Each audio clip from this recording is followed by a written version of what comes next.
नमस्कार दोस्तों, आप सभी का स्वागत है हमारे YouTube channel BCS basic physics में।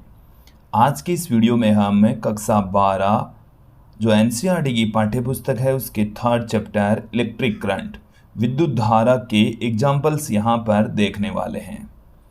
विद्यार्थियों, यदि आप हमारे YouTube चैनल पर नए हैं तो चैनल को सब्सक्राइब कर लीजिए, साथ में बेल आइकन भी दबा दीजिए ताकि आगे की वीडियोज़ की नोटिफिकेशन मिलती रहे। इससे पहले हमने पहले और दूसरे चैप्टर के एग्जाम्पल्स और क्वेश्चंस देख लिए हैं।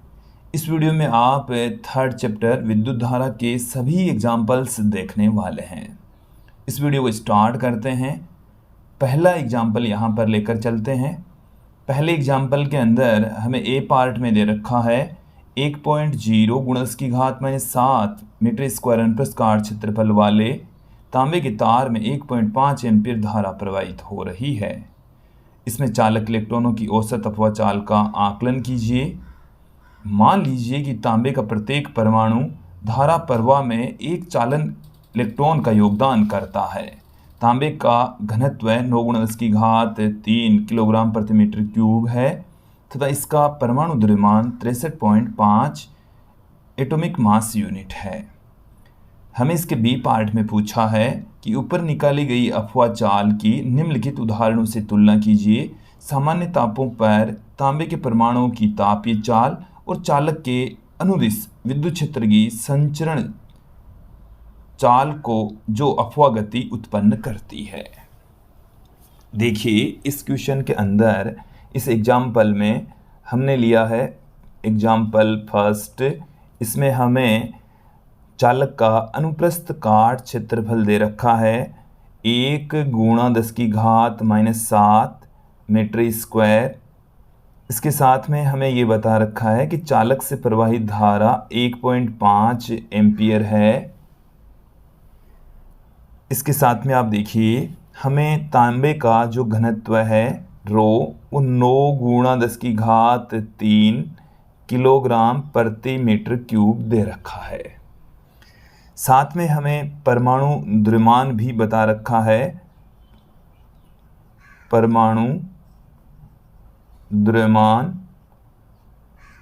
द्रव्यमान हमें बता रखा है 63.5 एटॉमिक मास यूनिट, ये हमें दे रखा है। देखिए, हमें इस क्वेश्चन के अंदर पूछा है अपवन वेग। अपवन वेग और धारा में संबंध हम जानते हैं। Vd बराबर होता है I/A/NE। यहाँ पर I की वैल्यू हमें दे रखी है, A की दे रखी है, E की हम जानते हैं, N हमें ज्ञात करना है। तो देखिए N हमें ज्ञात करना है। N होती है इलेक्ट्रॉन घनत्व और इलेक्ट्रॉन घनत्व बराबर होता है इलेक्ट्रॉनों की संख्या बट्टे में आयतन। इलेक्ट्रॉनों की संख्या अपॉन आयतन, इसको हम कहते हैं इलेक्ट्रॉन घनत्व, अर्थात प्रति एकांक आयतन में उपस्थित इलेक्ट्रॉनों की संख्या इलेक्ट्रॉन घनत्व कहलाती है। क्लियर? अब यहाँ पर आप देखेंगे हम इलेक्ट्रॉन घनत्व कैसे फाइंड आउट करेंगे। देखिए, हमें इस क्वेश्चन के अंदर डेंसिटी बता रखी है, इसके अलावा परमाणु द्रव्यमान भी हमें बता रखा है। तो यहाँ से हम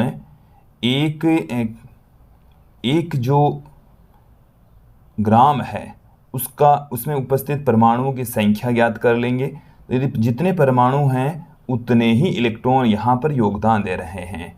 तो हमें V आयतन हम लेकर चलेंगे कि V आयतन के अंदर इलेक्ट्रॉनों की संख्या कितनी है, V आयतन का द्रव्यमान कितना है। तो यहाँ पर आप ध्यान देंगे कि हमारे को ये दे रखा है 63.5, इसका परमाणु द्रव्यमान दे रखा है। तो 63.5 ग्राम यदि हम लेकर चलें, 63.5 ग्राम का मतलब हो गया 63.5 × 10⁻³ किलोग्राम। यदि हम मीटर लें में परमाणुओं की संख्या,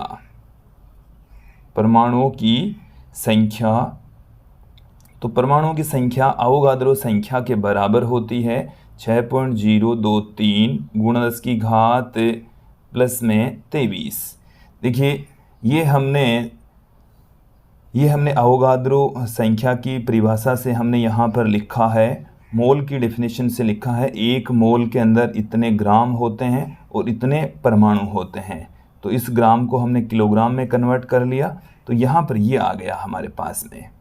अब यहाँ पर आप ध्यान देंगे कि यदि मैं 1 किलोग्राम यहाँ पर लेकर चलूँ तो 1 किलोग्राम में परमाणुओं की संख्या, देखो परमाणुओं की संख्या उतनी ही होगी जितनी इलेक्ट्रॉनों की संख्या होगी।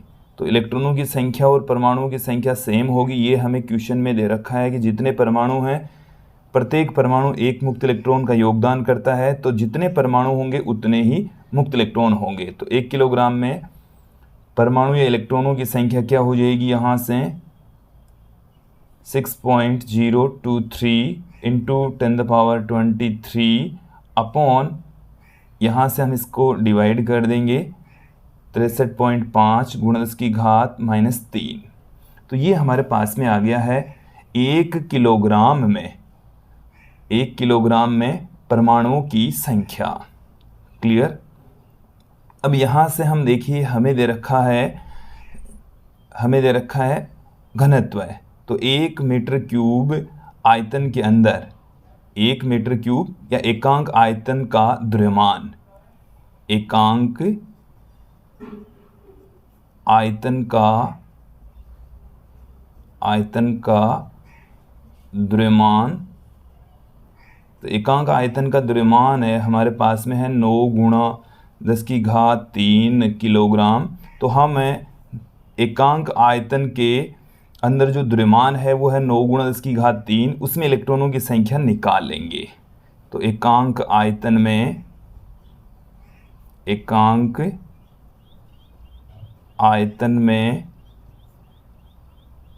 इलेक्ट्रॉनों की संख्या,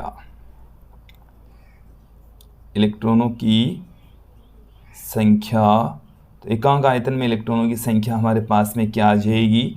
तो देखिए 1 किलोग्राम में इलेक्ट्रॉनों की संख्या 6.023 इंटू 10⁻23 अपॉन 63.5 इंटू 10⁻³ अब हमें देखो एकांक आयतन का द्रव्यमान ये है और 1 किलोग्राम के अंदर इतने इलेक्ट्रॉन होते हैं, तो इतने किलोग्राम में कितना हो जाएगा, 9 गुणा 10⁻³ इलेक्ट्रॉन हो जाएंगे। और ये जो द्रव्यमान है वो एकांक आयतन का है।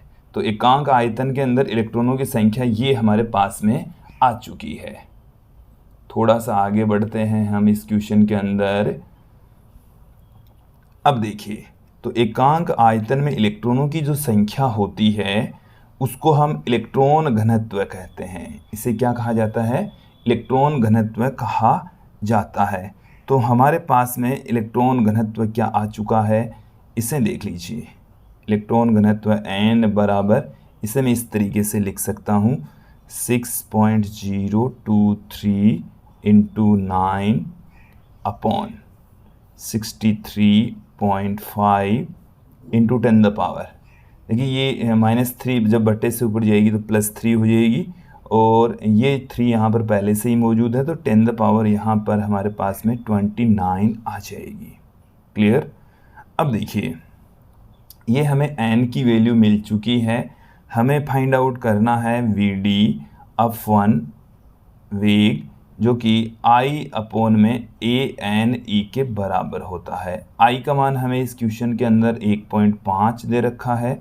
A का मान हमें 10⁻⁻7 दे रखा है। एक n का मान हमें ये दे रखा है 6.023 गुणा 9 गुणा 10⁻29 अपॉन 63.5। इसके अलावा ई का मान हम जानते ही हैं, ई का मान होता है 1.6 गुणा 10⁻⁻19। अब देखिए यहाँ से हम जब इसको कैलकुलेट करेंगे तो हमें क्या मिलने वाला है। मैं यहाँ से एक पॉइंट हटा दूँ, पॉइंट हटा देंगे तो यहाँ पर लग जाएगा 1 0। तो देखिए इसमें 3 का भाग 3 बार में, इसमें 5 बार में, तो ऊपर हमारे पास में क्या रह गया है 5 गुणा 63.5 अपोन में हमारे पास में क्या रह गया है 6, इसको मैं लगभग 6 के इक्वल पुट कर देता हूँ, 3 गुणा 1.6। अब देखो 10 की घातें क्या रह गई है, 10 की घात -7 और -19। 10 की घात हमारे पास में आ चुकी है -7 और -19 माइनस की 26 और प्लस की यहाँ पर है 29 और 31, तो माइनस की 26 प्लस की 30, तो 10 की घात बट्टे में रह गई है प्लस में 4, और जब ये बट्टे से ऊपर जाएगी तो माइनस में 4 हो जाएगी। ठीक है, और जब इसे हम कैलकुलेट करते हैं तो हमारे पास में इसका मान आएगा 1.1 गुणा 10 की घात -3 मीटर प्रति सेकंड। तो वीडी का जो मान आएगा वो हमारे पास में आ चुका है 1.1 गुणा 10 की घात -3 मीटर प्रति सेकंड। तो ये इसका पहला पार्ट आ चुका है। अब देखिए इसके सेकंड पार्ट में हमें पूछा है, बताया है बी पार्ट। बी पार्ट के अंदर भी 2 पार्ट हैं कि सबसे पहले पूछा है सामान्य तापों पर तांबे के परमाणुओं की तापीय चाल। देखिए हम कक्षा 11 में पढ़ चुके हैं कि जो चाल होती है, जो विकिरण ऊर्जा ताप की वजह से किसी परमाणु की चाल होती है, वो अंडररूट में RT/m या इसको हम KT/m से भी पुट कर सकते हैं। देखिए ये जो K है वो यहाँ पर बोल्ट्जमान नियतांक होता है, जिसकी वैल्यू 1.38 गुणा 10 की घात -23 जूल पर मोल पर केल्विन होती है। यहाँ पर जो m है वो परमाणु का द्रव्यमान होता है, T यहाँ पर ताप होता है। तो यदि हम सामान्य ताप के ऊपर, हमें इस क्वेश्चन के अंदर कहा गया है सामान्य ताप, और हम सामान्य ताप नॉर्मल ताप 27 डिग्री सेंटीग्रेड या 300 केल्विन हम यहाँ पर लेकर चल सकते हैं। तो यदि यहाँ पर हम इनकी वैल्यू पुट कर दें तो देखिए क्या आ जाएगा हमारे पास में, K का मान होता है R/Na, या मैं सीधे इसकी वैल्यू 1.38 गुणा 10 की घात -23 पुट कर देता हूँ। T यहाँ पर हम लेकर चल रहे हैं सामान्य ताप, जो कि 300 लेकर चल रहे हैं। ये जो m है वो होता है, m यहाँ पर द्रव्यमान है, और द्रव्यमान को हम देखिए परमाणु भार या अणु भार अपॉन में Na से पुट कर सकते हैं। Na यहाँ पर अवोगाद्रो संख्या है, तो यहाँ पर हमारे पास में इसकी जगह पर आ जाएगा कैपिटल M बटे में Na, कैपिटल M Na यहाँ पर ऊपर चला गया है। तो चलिए एक बार फिर से इन वैल्यूज़ को पुट कर देते हैं, फिर हम इसको कैलकुलेट कर लेंगे। तो 1.38 गुणा, ये हमारे पास में आ चुका है 3 गुणा 10 की घात -21, और Na की वैल्यू होती है 6 गुणा 10 की घात प्लस में 23 अपॉन कैपिटल M, और कैपिटल M हमें इस क्वेश्चन के अंदर 63.5 दे रखा है। देखिए विद्यार्थियों, यहाँ से जब इसको हम कैलकुलेट करेंगे तो देखिए 10 की घात यहाँ पर 23 है, ये है माइनस में 21। चलिए एक बार मैं इन सभी पदों को फिर से पुट कर रहा हूँ। 1.38 इंटू 3 इंटू 6, चलिए मैं यहाँ पर पुट कर देता हूँ अंडररूट में 1.38 इंटू 3 इंटू 6 अपॉन 63.5 गुणा 10 की घात हमारे पास में रह गई है प्लस में 2, और जब हम यहाँ से इसको कैलकुलेट करते हैं तो हमें मिलेगा 1.97 इंटू 10⁻² मीटर पर सेकेंड। ये जो वैल्यू है वो हमें इस वैल्यू से, ये जो वैल्यू हमें प्राप्त हुई थी अपवन वेग की, उससे 10 की घात 5 गुणा प्राप्त होती है। तो जो तापीय चाल होती है वो अपवन वेग से 10 की घात 5 गुणा होती है। तापीय चाल क्या होगी, अपवन वेग Vd से 10 की घात 5 गुणा होती है। क्लियर। अब इसी के अंदर हमें एक पार्ट और पूछा है, एक क्वेश्चन हमें और पूछा गया है। देखिए वो क्या है, हमें बी के सेकंड पार्ट में पूछा है कि चालक के अनुदिश विद्युत क्षेत्र के संचरण चाल जो अफवा गति उत्पन्न करती है। तो देखिए विद्युत क्षेत्र जब हम लगाएंगे तो अफवा चाल उत्पन्न होगी, बी का सेकंड पार्ट। तो जो विद्युत चुंबकीय तरंगे हैं वो अफवा चाल उत्पन्न करती है, विद्युत क्षेत्र उत्पन्न करता है।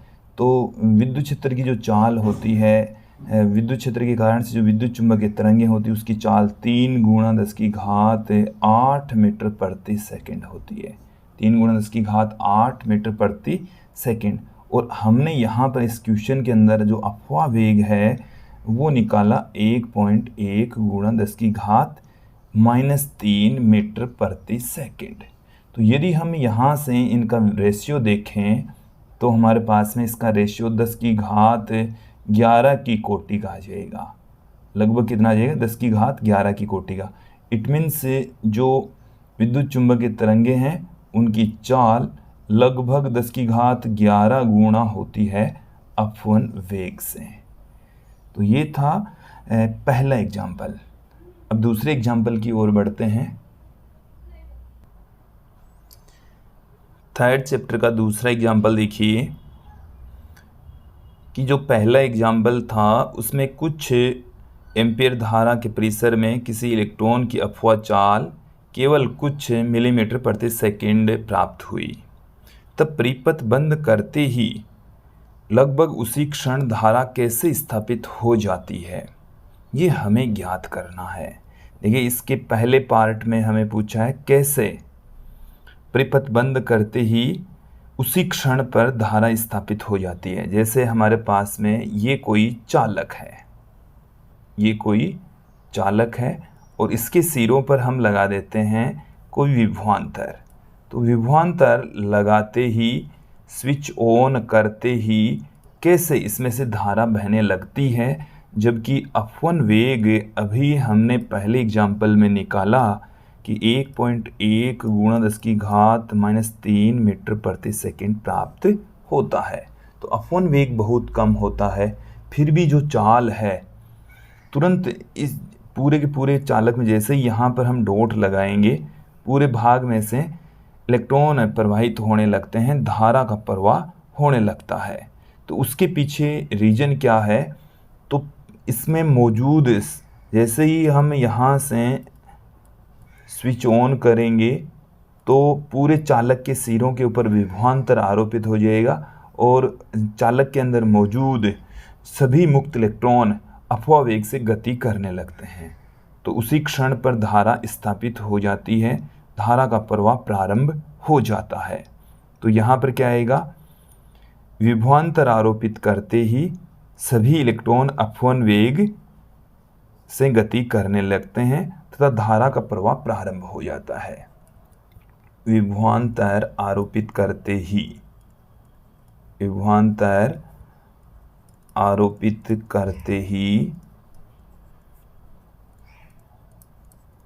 करते ही सभी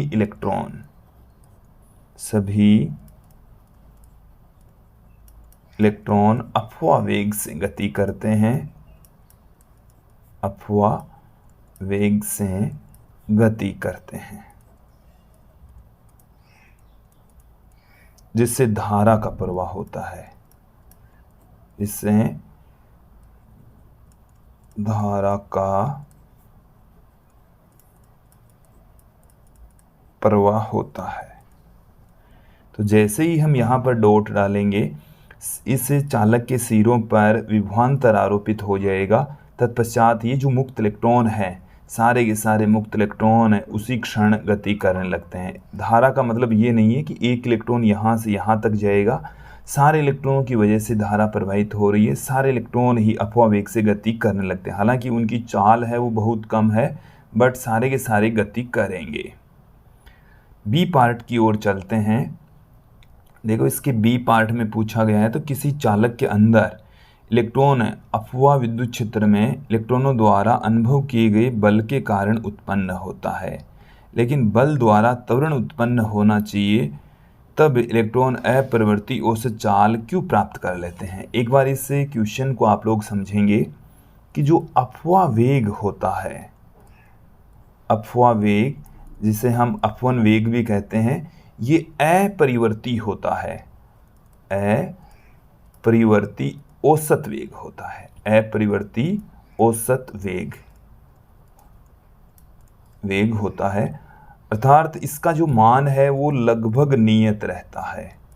उसके पीछे रीजन क्या है, जबकि हम जैसे ही विभवांतर लगा देते हैं तो इस चालक के सिरों के ऊपर एक विद्युत क्षेत्र उत्पन्न हो जाता है। चालक के सिरों पर क्या उत्पन्न हो जाएगा, एक विद्युत क्षेत्र उत्पन्न हो जाएगा, और विद्युत क्षेत्र उत्पन्न हो गया तो वहाँ पर आवेशों के ऊपर एक बल लगता है, आवेश के ऊपर बल लगेगा और उस बल के अधीन ही आवेश गति करते हैं।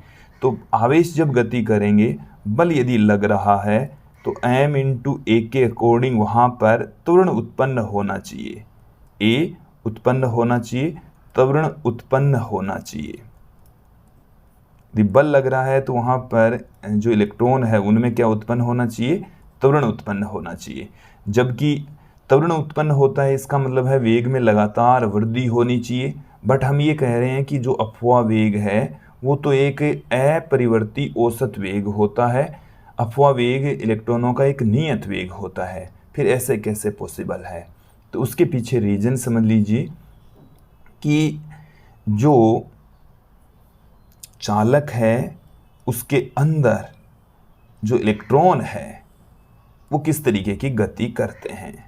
यहाँ पर हम लेकर चल रहे हैं, ये हमारे पास में एक चालक है और इसको हमने एक विभवांतर दे दिया है, अर्थात इसके सिरों के ऊपर हमने विद्युत क्षेत्र लगा दिया है। तो जैसे ही विद्युत क्षेत्र लगाएंगे, जैसे ये हमारे पास में कोई इलेक्ट्रॉन है, ये इलेक्ट्रॉन इधर गति करना स्टार्ट होगा, बट इसके मार्ग में कोई दूसरा इलेक्ट्रॉन, परमाणु या आयन आ जाएगा। तत्पश्चात ये टक्कर करके इधर आएगा, फिर ये इधर जाएगा। इस तरीके से ये टेढ़ी मेढ़ी गति करता रहता है।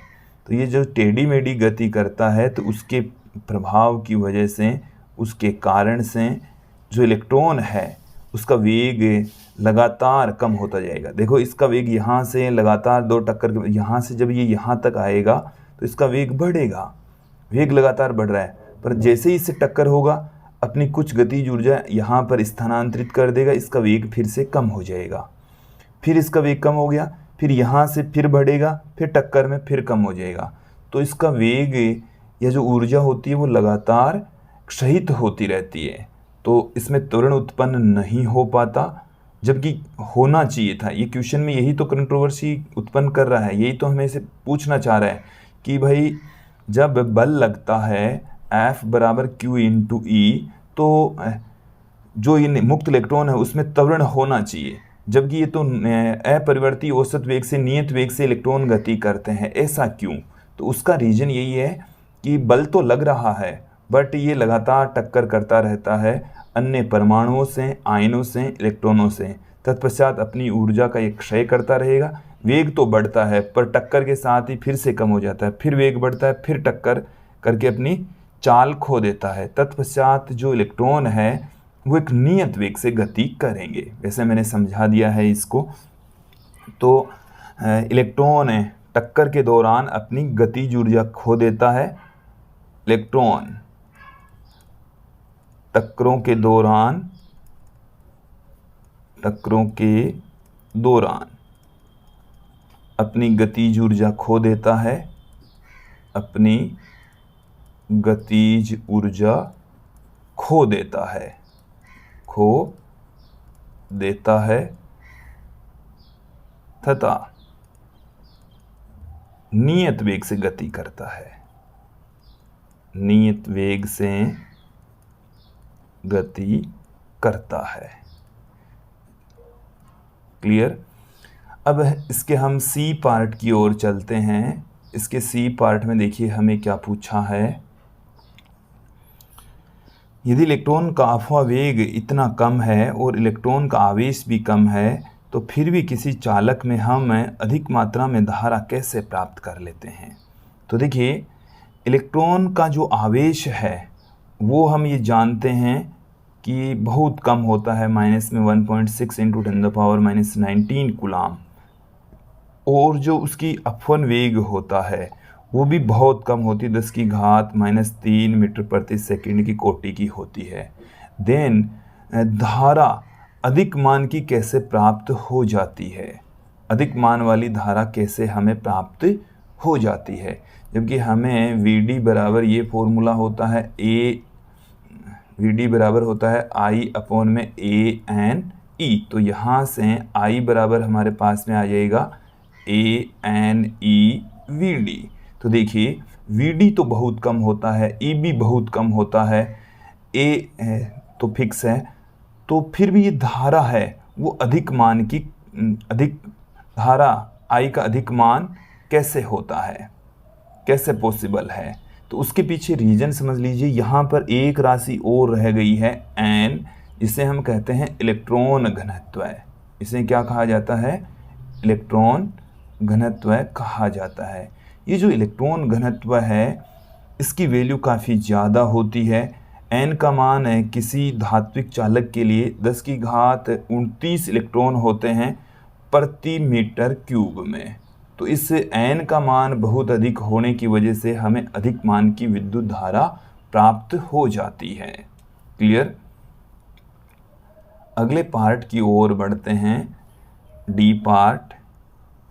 देखिए डी पार्ट में हमें कहा गया है कि जब किसी धातु में इलेक्ट्रॉन कम विभव से अधिक विभव की ओर अफवाह करते हैं तो क्या इसका तात्पर्य यह है कि धातु में सभी मुक्त इलेक्ट्रॉन एक ही दिशा में गति करते हैं।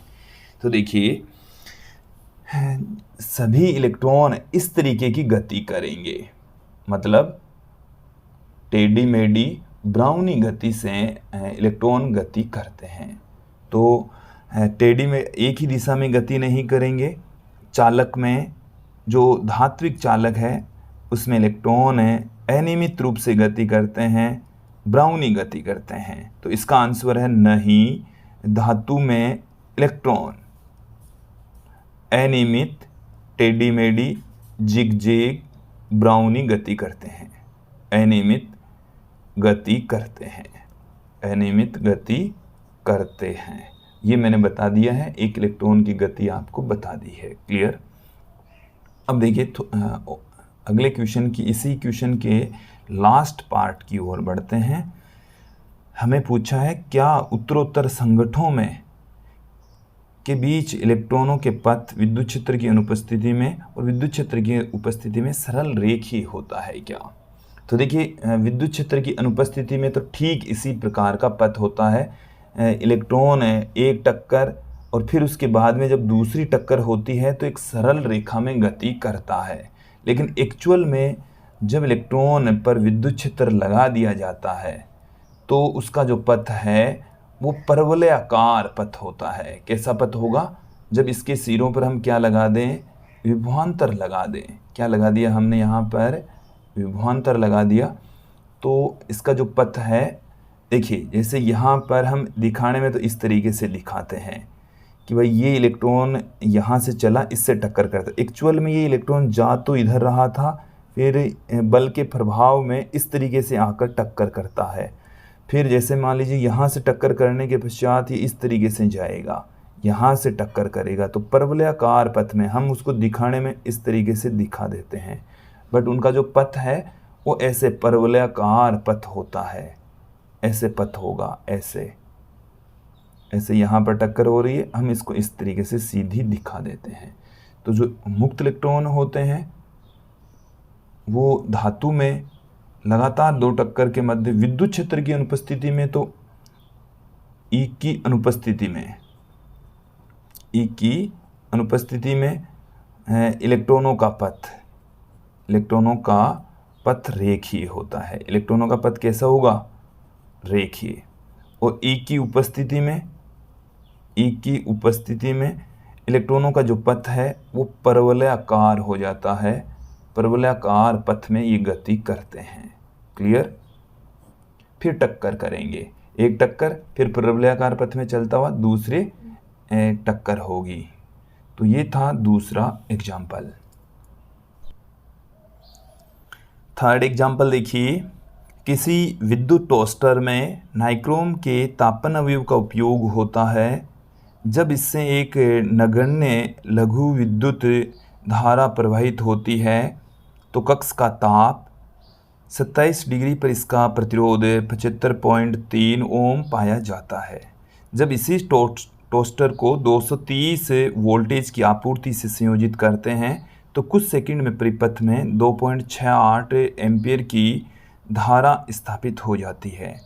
नाइक्रोम अवयव का स्थायी ताप क्या है? नाइक्रोम का सम्मिलित ताप परिसर में प्रतिरोध ताप गुणांक हमें 1.7 × 10⁻⁴ प्रति डिग्री सेंटीग्रेड दे रखा है। देखिए ये है हमारे पास में थर्ड एग्जाम्पल। हमें कुछ वैल्यूज दे रखी है। एक तो नाइक्रोम का तापन अवयव दे रखा है, तो उसके लिए अल्फ़ा की वैल्यू 1.7 × 10⁻⁴ प्रति डिग्री सेंटीग्रेड दे रखा है। इसके साथ में हमें 27 डिग्री सेंटीग्रेड पर जो प्रारंभिक ताप है T0 से मैं उसे पुट कर दूं 27 डिग्री सेंटीग्रेड, चाहे तो केल्विन में कन्वर्ट करें तो 300 केल्विन हमें दे रखा है। हमें अंतिम ताप पूछा है, अंतिम ताप की वैल्यू फाइंड आउट करनी है। साथ में हमें और क्या क्या दे रखा है वो भी देख लीजिए। हमें इस क्वेश्चन के अंदर प्रारंभिक प्रतिरोध की वैल्यू दे रखी है 75.3 ओम। हमें अंतिम प्रतिरोध नहीं दे रखा, जबकि वोल्टेज दे रखा है 230 वोल्ट। इसके साथ में हमें धारा दे रखी है 2.68 एम्पियर। तो हम इन दोनों की सहायता से R की वैल्यू फाइंड आउट कर लेंगे। R बराबर होता है V/I। तो 230 बट्टे में 2.68, तो जब हम इसको इससे डिवाइड करेंगे तो हमारे पास में इस R की वैल्यू आ जाएगी 85.8 ओम। क्लियर? अब देखिए यहाँ से हमें एक हमारे पास में प्रतिरोध का फॉर्मूला होता है R बराबर R0 1 plus alpha delta T, alpha delta T। तो यहाँ से देखिए डेल्टा T की वैल्यू हम फाइंड आउट कर लें तो R माइनस R0 बराबर R0 अल्फ़ा डेल्टा T, और डेल्टा T बराबर आ चुका है R माइनस R0 अल्फ़ा। तो देखिए इस डेल्टा T को मैं T माइनस T0 से पुट कर दूं, इन सब की वैल्यू पुट कर दीजिए। चलिए एक पद बाद में हम इन सब की वैल्यू पुट करेंगे। तो T बराबर हमें मिल चुका है T बराबर T0 plus R minus R0 upon R0 alpha. इन सब की वैल्यू हम यहाँ पर पुट कर देंगे तो हमें इस T का मान प्राप्त हो जाएगा। T0 का मान हमारे पास में है 27 डिग्री। यदि आप डिग्री में पुट करेंगे तो आंसर भी डिग्री में आएगा। क्लियर? R का मान हमें दे रखा है इस क्वेश्चन में, हमने फाइंड आउट कर लिया 85.8। R0 का मान है 75.3 अपॉन R0, तो 75.3 इंटू अल्फ़ा। अल्फ़ा का मान है 1.7 × 10⁻⁴। तो T बराबर 27 डिग्री प्लस हमारे पास में यहाँ से जब हम कैलकुलेट करेंगे तो इसकी जो वैल्यू है वो 820.2 आएगी। तत्पश्चात जो फाइनल ताप है वो 847.2 डिग्री सेंटीग्रेड प्राप्त हो जाएगा। तो ये था थर्ड एग्जाम्पल। फोर्थ एग्जाम्पल देखिए, प्लेटिनम प्रतिरोध तापमापी के प्लेटिनम के तार का प्रतिरोध हिमांक पर 5 ओम तथा भाप बिंदु पर 5.23 ओम है। जब तापमापी को किसी तप्त ऊष्मक में प्रविष्ट कराया जाता है तो प्लेटिनम के तार का प्रतिरोध 5.795 ओम हो जाता है। ऊष्मक का ताप परिकलित कीजिए। देखिए हमें यहाँ पर दो स्थितियाँ दे रखी है। प्रथम स्थिति में हमें प्रारंभिक जो ताप है T0 वो दे रखा है 0 डिग्री सेंटीग्रेड, और फिर अंतिम ताप है वो दे रखा है भाप बिंदु जो कि 100 डिग्री सेंटीग्रेड है। T0 ताप पर जो प्रतिरोध है वो हमें दे रखा है 5 ओम, और 100 डिग्री सेंटीग्रेड पर जो प्लेटिनम का तार है उसका प्रतिरोध हमें दे रखा है 5.23 ओम। अब इन चार वैल्यूज की सहायता से हम अल्फ़ा की वैल्यू फाइंड आउट कर लेंगे।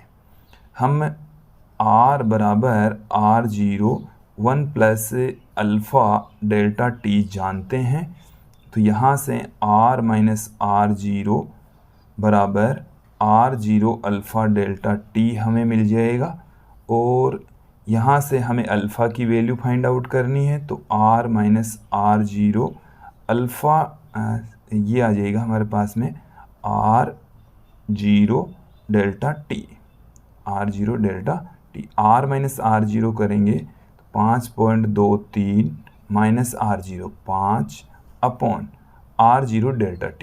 R0 का मान है 5 और डेल्टा T यहाँ पर इन दोनों तापों का अंतर जो कि 100 है, तो 0.23 बट्टे में 5 गुणा 100 ये हमें मिल जाएगा, प्राप्त हो जाएगा।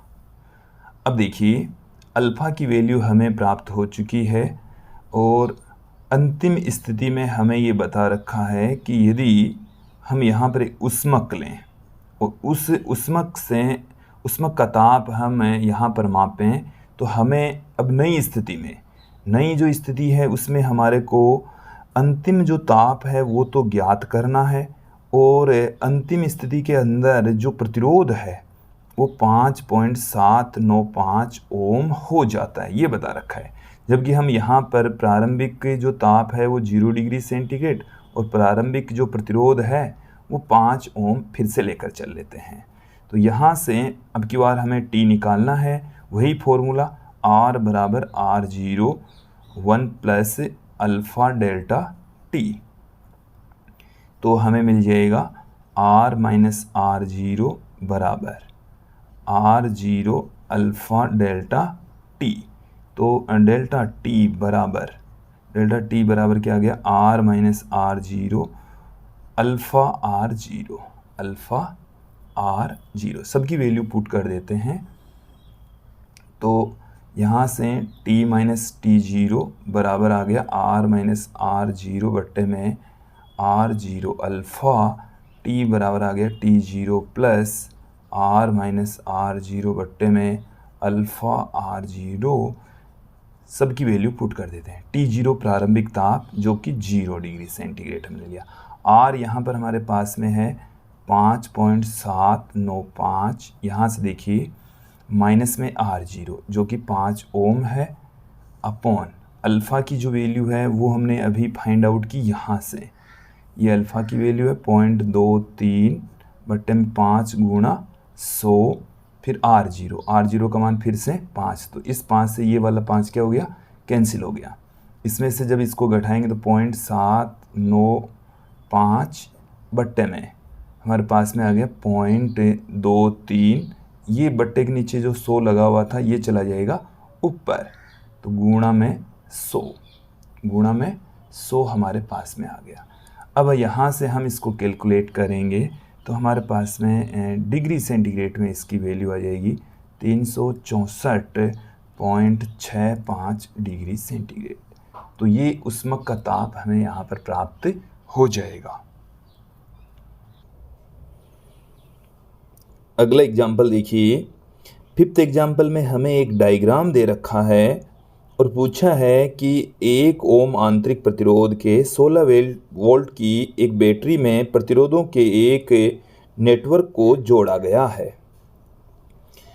ए पार्ट में हमें पूछा नेटवर्क का तुल्य प्रतिरोध प्रकलित कीजिए। बी पार्ट में हमें पूछा है कि प्रतिरोधक में धारा का मान ज्ञात कीजिए, और तीसरे में हमें पूछा है कि वोल्टापात VAB, VBC और VCD ज्ञात कीजिए। देखिए इस क्वेश्चन के अंदर हमें ये हमारे पास में है 5वां एग्जाम्पल।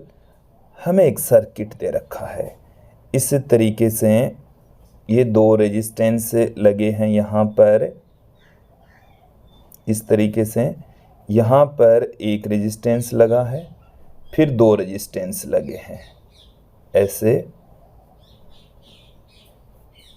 इस तरीके से एक सर्किट है। इसमें यहाँ पर हमें एक 16 वोल्ट की बैटरी दे रखी है और इसका ये है 1 ओम का आंतरिक प्रतिरोध। ये हमारे पास में 16 वोल्ट की एक बैटरी है, ये 1 ओम का आंतरिक प्रतिरोध है। ये हमारे पास में है 4 ओम का प्रतिरोध, ये है 4 ओम का प्रतिरोध, ये है 1 ओम का प्रतिरोध और ये है 12 ओम का प्रतिरोध और ये है 6 ओम का प्रतिरोध। क्लियर। यहाँ से हम मान लेते हैं आई धारा बह रही है, तो इधर से भी आई धारा आ जाएगी। अब हमें ये पूछा है कि पूरे के पूरा जो सर्किट है उसका तुल्य प्रतिरोध क्या होगा। तो इनको मैं नाम दे देता हूँ। इसका नाम दे देते हैं हम R1, इसको हम देते हैं R2, इसे हम देते हैं R3, ये हम दे देते हैं R4 और ये हम देते हैं R5। तो हम R1 और R1 व R2 इन दोनों का तुल्य प्रतिरोध ज्ञात करते हैं। तो R1 व R2 का तुल्य प्रतिरोध, R1 व R2 का तुल्य प्रतिरोध। तो देखिए R1 व R2 का तुल्य प्रतिरोध हम R डैश से लिख देते हैं, जो कि R1 प्लस R2 के बराबर है। सॉरी, ये दोनों ही प्रतिरोध यहाँ पर समांतर क्रम में है, तो 1/में R1 प्लस 1/में R2 के बराबर होगा। चलिए मैं इस फॉर्मूले को एक बार फिर से पुट कर देता हूँ। 1/में R डैश बराबर 1/में R1 प्लस 1/में R2, तो 1/में 4 प्लस 1/में 4 बराबर आ गया 2/4, अर्थात 1/2 और R डैश की वैल्यू हमें मिल चुकी है 2 ओम। क्लियर। अब यहाँ पर R5 व R4 का तुल्य प्रतिरोध, R4 व R5 का तुल्य प्रतिरोध, उसको हम R डबल डैश से पुट कर देते हैं। तो ये भी दोनों समांतर क्रम में है। समांतर क्रम के लिए फॉर्मूला हो जाएगा 1/R डबल डैश बराबर 1/में R4 प्लस 1/में R5, तो 1/में 12 प्लस 1/में 6। यहाँ से इन दोनों का जो लघुत्तम है वो हमारे पास में आ जाएगा 1/में R डबल डैश बराबर लघुत्तम आ गया 12, 1 प्लस 2 3/में 12, 1/में 4 और यहाँ से आ चुका है R डबल डैश बराबर 4 ओम। क्लियर। तो ये जो दोनों R1 R2 लगे हैं इसकी जगह आ जाएगा R डैश, R4 और R5 की जगह आ जाएगा R डबल डैश। तो ये जो सर्किट है एक सिंपल से सर्किट में कन्वर्ट हो जाएगा। इस तरीके से हमें नया सर्किट प्राप्त हो जाएगा। ये है 16 वोल्ट की एक बैटरी, ये इसका आंतरिक प्रतिरोध। तो यहाँ पर लगा हुआ है R डैश, यहाँ लगा है R3, यहाँ लगा है R डबल डैश और ये है एक आंतरिक प्रतिरोध जिसे हम स्मॉल r से पुट कर दें, जो कि 1 ओम का है। क्लियर। ये सर्किट में कन्वर्ट हो गया। अब यहाँ से हम इनका तुल्य प्रतिरोध यदि ज्ञात करें तो R डैश, R3 और R डबल डैश ये तीनों के तीनों ही जो रेजिस्टेंस हैं वो श्रेणी क्रम में है। तो कुल प्रतिरोध हमारे पास में क्या आ जाएगा, R बराबर R डैश प्लस में R3 plus R double dash, ये हमें प्राप्त हो जाएगा। तो R बराबर हमारे पास में आ चुका, R डैश की वैल्यू हमने निकाली 2 ओम, R3 की वैल्यू हमारे पास में है 1 ओम और R डबल डैश इसकी वैल्यू है 4, तो कुल मिलाकर 7 ओम होगा। ठीक है। तो यहाँ से हमें इसके पहले पार्ट में पूछा है तुल्य प्रतिरोध, तो वो होगा 7 ओम। बी पार्ट में हमें इसमें पूछा है कि प्रत्येक प्रतिरोध में धारा का मान ज्ञात कीजिए। तो प्रत्येक प्रतिरोध में धारा का मान, कुल धारा हमारे पास में क्या आ जाएगी, कुल धारा। देखिए कुल धारा की जो वैल्यू है I बराबर आ जाएगा कुल वोल्टता बट्टे में कुल प्रतिरोध, तो आंतरिक प्रतिरोध प्लस कुल प्रतिरोध बाह्य प्रतिरोध। तो इस V को हम विद्युत वाहक बल से भी पुट कर दे तो ज़्यादा अच्छा रहेगा। तो E बट्टे में इस तरीके से लिखना सही रहेगा, 16 बट्टे में 1 + 7, 16 बट्टे में 8 बराबर 2 एम्पीयर की यहाँ से धारा का प्रवाह होगा। क्लियर। अब देखिए ये जो 16 वोल्ट हैं वो इन 4 रेजिस्टेंस पर R', R3, R" और इस R के ऊपर ड्रॉप होने वाले हैं। तो यहाँ पर इस 16 वोल्ट को इस चारों के ऊपर ड्रॉप होगा, तो हम इनमें से बहने वाली धारा हमारे पास में आ चुकी है 2 एम्पीयर है। तो R' पर विभव पतन एक एक करके हम इन चारों के ऊपर विभव पतन ज्ञात कर लेंगे। तो देखिए हमारे पास में क्या आ जाएगा, R' पर विभव पतन, R' पर विभव पतन, उसको मैं V' से पुट कर दूं तो I × R', I का मान हमारे पास में 2, R' का मान हमारे पास में अभी हमने निकाला 2 ओम, तो यहाँ पर इनके ऊपर होगा 4 वोल्ट ड्रॉप हो जाएगा। ठीक है। R3 पर विभव पतन, R3 पर विभव पतन को मैं V3 से लिख दूं I × R3, तो I की वैल्यू 2, R3 की वैल्यू है 1, तो इसके ऊपर हो जाएगा 2 वोल्ट ड्रॉप। फिर हम बात करें R" पर विभव पतन, तो वो उसको हम लिख दें V", जो कि IR" के इक्वल होगा, और R" की वैल्यू हमारे पास में है 4, देन 8 वोल्ट इसके ऊपर ड्रॉप हो जाएगा।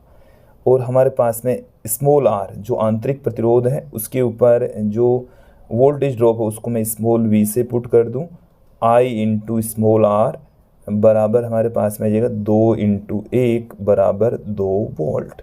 तो ये कुल मिलाकर 16 वोल्टेज हैं वो इन चारों रेजिस्टेंस के ऊपर ड्रॉप हो जाएगा। अब हमें ये पूछा है, वोल्टेज हमारे पास में आ गया कि प्रत्येक प्रतिरोध में से बहने वाली धारा हमें ज्ञात करनी है।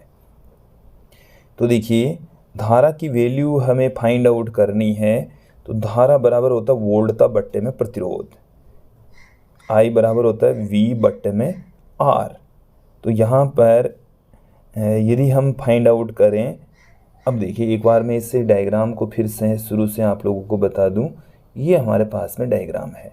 यहाँ से बहने वाली धारा की वैल्यू, कुल धारा हमने निकाली है, ये 2 एम्पीयर है, इधर से ये 2 एम्पीयर आएगी। क्लियर। अब ये जो 2 एम्पीयर है यहाँ पर 4 ओम का प्रतिरोध है, यहाँ पर भी 4 ओम का प्रतिरोध है। इन दोनों में से बहने वाली R1 और R2 में से बहने वाली धाराएं ये रहेगी 1-1 एम्पीयर, यहाँ से 1 एम्पीयर जाएगी और आधी आधी हो जाएगी, यहाँ से भी 1 एम्पीयर। इस R3 में से फिर से 2 एम्पीयर जाएगी। अब देखो यहाँ से बहने वाली धाराएं हमें ज्ञात करनी है, ये 12 ओम है, ये 6 ओम है। देखिए R4 में से बहने वाली धारा को मैं I4 से पुट कर दूं, इसके सिरों पर विभवांतर वही होगा जो R" के सिरों पर होगा, तो V बट्टे में R4, तो V4 तो हमारे पास में है R" के ऊपर वोल्टेज ड्रॉप के बराबर होगा, तो 8 बट्टे में R4 12, तो यहाँ से आ जाएगी 2/3 एम्पीयर। इसी प्रकार से R5 में से बहने वाली धारा I5 पुट कर दूं तो V बट्टे में R5, V का मान है 8, V5 है 6, तो ये आ गई 4/3 एम्पीयर। तो ये हमारे पास में धाराओं की वैल्यू प्राप्त हो चुकी है। प्रत्येक भाग में से बहने वाली धारा निकाली हमने, और इन पर वोल्टेज ड्रॉप भी हमने फाइंड आउट कर लिया है, V' फाइंड आउट कर लिया है। V' जो हमने इसमें VAB से लिखा है, V' किसके बराबर है, VAB के बराबर है, तो इसके ऊपर वोल्टेज ड्रॉप ये रहा। फिर हमने इन तीनों के ऊपर वोल्टेज ड्रॉप फाइंड आउट कर लिए हैं। तो आप देख लीजिए इस डायग्राम को गौर करके, ये A बिंदु है, ये B बिंदु है, ये C है, ये D है। तो जो VAB है ये है VAB, फिर VBC और VCD, ये तीनों हमने यहाँ पर निकाल लिए हैं। अगले, ये था हमारा 5वां एग्जाम्पल। अगले एग्जाम्पल की ओर बढ़ते हैं। 6th एग्जाम्पल देखिए। 10 वोल्ट तथा नगण्य आंतरिक प्रतिरोध की बैटरी एक घनीय परिपथ जाल के विकिरणतः सम्मुख कोणों से जुड़ी है। परिपथ जाल में 1 ओम प्रतिरोध के 12 प्रतिरोधक हैं। परिपथ जाल का समतुल्य प्रतिरोध तथा घन के प्रत्येक किनारे के अनुदिश विद्युत धारा ज्ञात कीजिए। एक बार इस डायग्राम को आप लोग यहाँ समझ लीजिए। ये हमें एक बैटरी दे रखी है, इसका जो वोल्टेज है वो हमें 10 वोल्ट दे रखा है। E बराबर हमें कितना दे रखा है? 10 वोल्ट। इसका जो आंतरिक प्रतिरोध है वो 0 हमें दे रखा है। यहाँ पर बहुत सारे प्रतिरोध लगे हैं, 12 प्रतिरोध लगे हैं किसी घन की प्रत्येक भुजा पर, और विकिरणित सम्मुख जो शीर्ष हैं उनसे हमने इस बैटरी को कनेक्ट कर रखा है। प्रत्येक जो प्रतिरोध है उसका मान है 1 ओम। प्रत्येक प्रतिरोध की जो वैल्यू है वो हमें इस क्वेश्चन के अंदर 1 ओम बता रखी है। क्लियर? देखिए, हमें यहाँ पर पूछा है कि इस सर्किट का तुल्य प्रतिरोध कितना है, साथ में हमें पूछा प्रत्येक भाग से बहने वाली विद्युत धारा का मान क्या होगा। तो देखिए, सर्किट से बहने वाली धारा हमने कंसीडर कर ली है I। इसका विद्युत वाहक बल हमें दे रखा है 10 वोल्ट। तुल्य प्रतिरोध निकल गया तो हमें इस धारा की वैल्यू प्राप्त हो जाएगी। देखिए, यहाँ पर हम प्रत्येक प्रतिरोध का जो मान है वो R मान लेते हैं, जो हमें 1 ओम दे रखा है। एक बार इस क्वेश्चन को आप लोग ध्यानपूर्वक समझेंगे कि इस बैटरी द्वारा यहाँ से चलने वाली जो धारा है वो है I। यहाँ पर आती ये जो धारा I है वो 3 टुकड़ों में टूट जाएगी।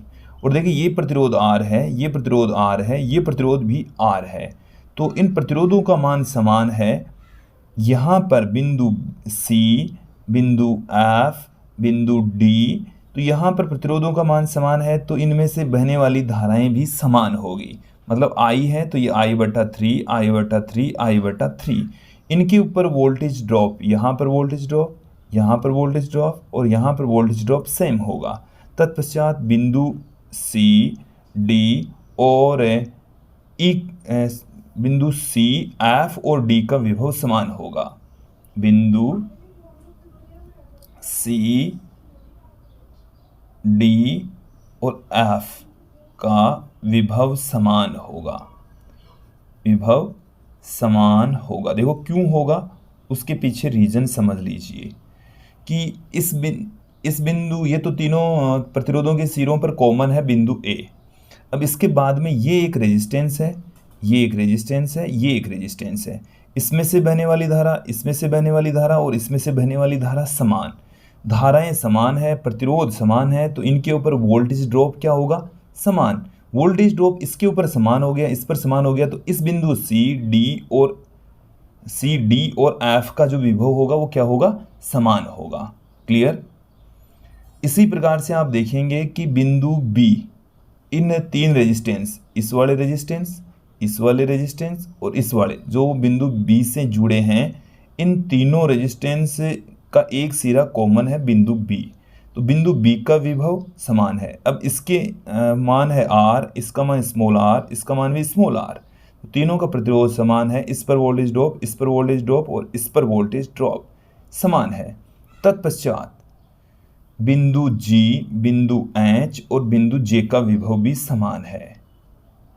बिंदु G, H, J का विभव समान है।